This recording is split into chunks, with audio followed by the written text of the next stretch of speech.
One thing you really can't let get in your way for a PSAT or an SAT is function notation, right? This kind of the function f, we see an f of x, they're asked about f of x. This is just another way of talking about points and equations. So you have to get comfortable with it. It does not make the question harder. I really want to emphasize that. This is not adding a new skill.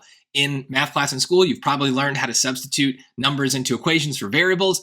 That is exactly what we're going to do here. So don't let the weird math vocabulary bother you. In a lot of cases on the PSAT and SAT, just do the most obvious thing. It's probably the right thing. So here, they make it really obvious, right? X is 17. So just pop that baby in there. And now f of 17, which is what we would write it as, equals 16 over 17.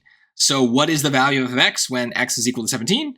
Well, it's 16 over 17. There's nothing to do. There's no math to do here. It's just purely once we put it in, that's our fraction. We don't need to reduce it. We don't need to manipulate it in any way. That's the whole game.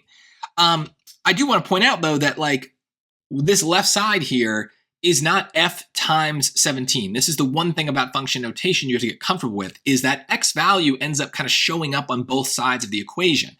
On the right side, it's showing up like you learned in school, just like a normal x that you can plug into. That's on the right side. On the left side, it is basically part of the notation, right? It is not getting multiplied by that f.